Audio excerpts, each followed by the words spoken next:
Errar é humano, mas quando o erro envolve dinheiro, a dor psicológica e, claro, financeira pode ser bem grande.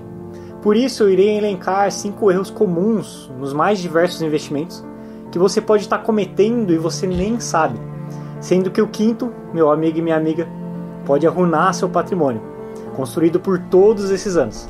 Então se você deseja saber quais são eles, te convido a assistir esse vídeo até o final.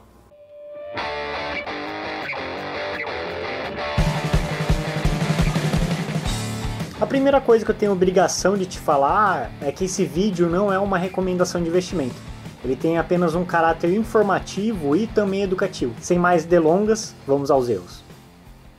Quando a gente olha o mundo de investimentos de renda fixa, nós teremos 3 maneiras de calcular o rendimento deles. Dentre eles existem o pré-fixado. Ele funciona da seguinte maneira. No momento que você vai investir o seu dinheiro, você já sabe a porcentagem que aquele investimento irá te pagar ao ano. Por exemplo, um CDB está pagando 6% ao ano. Isso quer dizer que, não importa o que aconteça, aquele investimento irá render 6% ao ano. E até aí, tudo bem. A maioria das pessoas são conservadoras nos investimentos, o que não tem problema algum, desde que ela esteja confortável. O problema é que quando existe a possibilidade de saber exatamente o quanto ela irá ganhar no pré-fixado, a pessoa deseja investir nesse pré-fixado, sem levar uma coisa muito importante em consideração, que é a inflação futura. Esses investimentos pré-fixados, eles já pagam uma taxa que tende a cobrir a inflação, ou pelo menos perto disso. Pelo menos até a previsão daquele momento.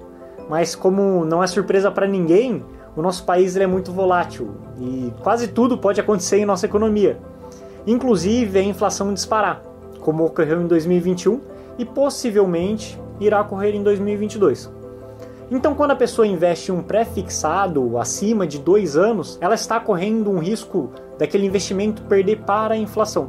Porque quanto mais longo o seu vencimento, maior é esse risco, porque a gente não sabe como estará a inflação lá no futuro. Então esse é o primeiro erro. Investir em pré-fixado de longo prazo.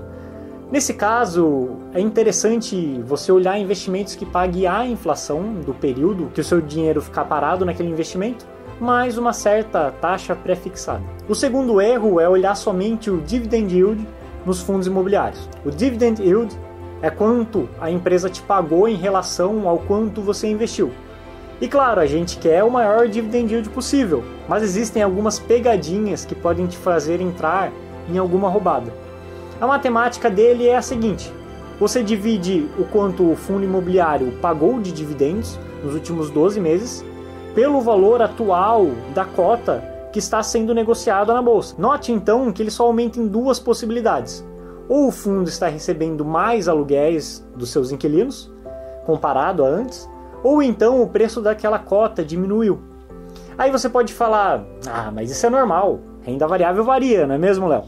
Bom, às vezes essa variação tem uma explicação que poucas pessoas correm atrás para saber, e que pode ser uma bomba se você não prestar atenção. Então vamos pegar um exemplo aqui de um fundo imobiliário, que se chama XPCM11.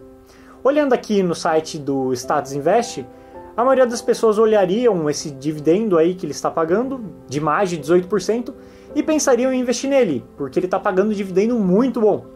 Aliás, recentemente ele estava pagando mais de 21%. Mas existe um pequeno, grande problema aí nesse meio. Esse fundo ele tem somente o imóvel, e ele está totalmente vago. Pois é. Essa porcentagem que está sendo paga não é porque os inquilinos estão pagando bons aluguéis, mas sim porque o seu preço despencou porque ele não tem inquilino nenhum. Então esse é o segundo erro, olhar apenas para o dividend yield na hora de investir. O terceiro problema é você fazer preço médio numa empresa ruim. Existe uma estratégia muito conhecida e é até mesmo recomendada aos investidores não especialistas no livro O Investidor Inteligente, que é conhecido como a Bíblia dos investimentos, que é a estratégia do preço médio. Vamos dizer então que você comprou 10 ações a R$20 e a cotação daquela ação vai para R$30. Isso representa uma valorização de 50%, e guardem esse número. Aí depois essa ação vai para R$10 e você compra mais 10 ações. Então agora o total serão 20 ações e um preço médio de R$15 cada uma. Vamos dizer que a ação voltou novamente a R$30. E como agora você tem um preço médio de 15, isso representa uma valorização de 100%. Repare que quanto menor o preço médio, maior será a valorização dos seus investimentos. Então muitas pessoas tentam comprar uma ação quando ela está cotada abaixo do seu preço médio daquela ação, o que parece ser bem inteligente, porque afinal a gente quer comprar ações com um valor baixo, com um preço baixo. Mas tem um outro grande porém aí, e eu vou te demonstrar com um exemplo. Vamos dizer que você comprou a ação da Cielo dia 26 de janeiro de 2018. Aí a cotação vai diminuindo e você foi comprando mais, afinal você quer diminuir o seu preço médio. Até o momento que a gente chega na data atual, 4 anos depois, e o seu preço está perto da mínima histórica. E do contrário também vale. Vamos dizer que uma ação estava cotada a um valor X, mas ela apresentou lucros recorrentes, e essa ação só valorizou depois disso. Então as pessoas que não sabem utilizar direito essa estratégia não iriam mais comprar essa empresa, e iriam perder uma puta valorização. O que eu quero te dizer é o seguinte: não adianta só você fazer preço médio, porque você pode estar fazendo isso em uma empresa ruim. Então o que você deve fazer é buscar entender como funciona as ações que você quer comprar, ou então delegue o seu dinheiro a um fundo de investimento. Outro erro bem interessante é que as pessoas querem vender os fundos, geralmente de ações, quando elas se desvalorizam. Peter Lynch é um dos maiores gestores de fundos de todos os tempos. De 1977 a 1990, o seu fundo valorizou na média 29% ao ano. A sua filosofia de investimento consiste em não tentar fazer o marketing timing, que é quando você acha que você é a mãe de Ná e tenta prever os pontos altos e baixos da bolsa, mas sim investir em ações de empresas que você conhece bem e você entende como que elas funcionam. E com essa valorização expressiva, é difícil achar que alguém conseguiu perder dinheiro no seu fundo. E pode apostar, teve pessoas que conseguiram. Tudo isso graças à psicologia humana. O que acontecia era o seguinte: quando as pessoas viam que o fundo estava bem, esses investidores investiam mais no fundo deles. E quando o fundo estava indo mal, eles vendiam as suas cotas, incorrendo em perdas. É importante você entender que as ações variam e que devemos comparar banana com banana e maçã com maçã. Se o fundo está negativo, mas ainda assim ele está acima do Ibovespa, que é a nossa medida de comparação para as ações, quer dizer que o seu fundo está com uma performance acima da média. Mas nós não devemos olhar isso apenas no curto prazo, porque a gente pode se enganar. Por exemplo, se a gente olhar a rentabilidade dos últimos 2 anos do fundo do Alaska Black, no site Mais Retorno, a gente vê que ele está perdendo feio para o Ibovespa, com perdas na ordem de 50%. Isso foi decorrência das escolhas erradas que eles fizeram na época da pandemia. Mas isso quer dizer que o fundo é ruim? Bom, particularmente eu acredito que não. Se a gente pegar o último ano, a gente já vê que ele está mais ou menos empatado com o Ibovespa. E se a gente pegar então a performance dele desde o início, a gente vê que sua rentabilidade foi muito maior. O importante nesse caso é você entender a dinâmica do mercado e ter também convicção nos gestores de fundo que você está investindo. Antes de eu te mostrar o quinto e último problema, eu gostaria de pedir que, se você gostou dessas informações que eu te trouxe até agora, dá um like da riqueza aqui no vídeo e também se inscreva nas nossas redes sociais. Então vamos ao último. O último é o risco de carteira.